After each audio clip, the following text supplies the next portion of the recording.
બનાસકાંઠાની વાવ વિધાનસભા પેટા ચૂંટણીનું મતદાન 13 નવેમ્બરે થઈ ચૂક્યું છે અને હવે 23 નવેમ્બરે મતગણતરી છે, પરિણામ આવવાનું છે। આમ છતાં હજી પણ આ વિસ્તારની આ ચૂંટણીને લઈને ચર્ચા જગાવે એવા નિવેદનો સામે આવી રહ્યા છે। એવામાં રબારી સમાજના એક કાર્યક્રમમાં કોંગ્રેસ નેતા ઠાકરસિંહ રબારીએ સત્તાની ચાલ રાવણ પાસેથી શીખવાની વાત કરી છે। શા માટે ઠાકરસિંહ રબારી આવું બોલ્યા એની વાત કરીએ આ વિડીયોમાં।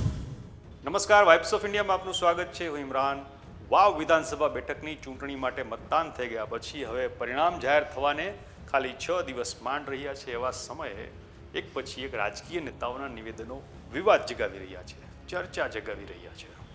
આ પહેલા અપક્ષ ઉમેદવાર માવજી પટેલના નિવેદને ચર્ચા જગાવી હતી અને હવે રબારી સમાજમાંથી આવતા કોંગ્રેસ નેતા ઠાકરસિંહ રબારીનું એક નિવેદન છે, તેણે પણ ચર્ચા જગાવી છે।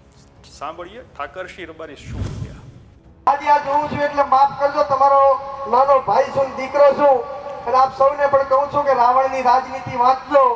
રાવણને જ્યારે માર્યા પછી રામે એમ કીધું હતું લક્ષ્મણને કે રાજનીતિ શીખવી હોય તો આપણે તો એના સામે લડ્યા છો, પણ રાજનીતિ રાવણ પાસે શીખવી પડે। રાવણ પાસે સલાહ લીધી અને લક્ષ્મણ ગયા અને રાવણને કીધું તમારી રાજનીતિ શીખવા આવ્યો છું। ત્યારે કીધું કે મારા તો ઘણું બધું બાકી છે, પરંતુ હું જો રામના હાથે ના મળું તો સ્વર્ગમાં ના જઉં, એના માટે મેં સર્જન કર્યું હતું। પણ વિભીષણને જો તમારી પાસે ના મૂકું તો મારી લંકાની ગાદીમાં રામ રાજ કરતા હોત। એટલે મારી એ રાજનીતિ હતી કે મારા મોત પછી મારી લંકાની ગાદી પર મારો માજ આવ્યો વિભીષણ બેહે, અને જેના કારણે મેં વિભીષણને મૂક્યો હતો। એટલે બધાય રાવણ જેવું વિચારજો કે જ્યારે સત્તાની વાત આવે તે રબારીનો દીકરો બેહે। આપણા કદાચ તો પતન કરવા આવતો હોય તો આપણી જગ્યાએ બીજો રબારી સેટ કરી દેવી। રાવણની રાજનીતિ આપશો યુવાનો પણ વાંચતો એવી વિનંતી કરું। વાત એમ હતી કે ધાનેરા ખાતે શુક્રવારે રબારી સમાજ શૈક્ષણિક સંકુલના ખાતમુહૂર્ત અને શિક્ષણ રથ સમાપનનો કાર્યક્રમ હતો।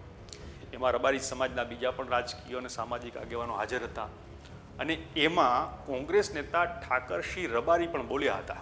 ઠાકરસિંહ રબારીએ રાવણ પાસે રાજકારણ શીખવાની અપીલ કરી દીધી અને તેમણે કહી દીધું કે જો રાવણે વિભીષણને રામ પાસે ન મોકલ્યા હોત તો લંકાની ગાદી પર રામ રાજ કરતા હોત। રાવણની રાજનીતિ હતી કે મારા મોત બાદ લંકાની ગાદી પર વિભીષણ બેસે।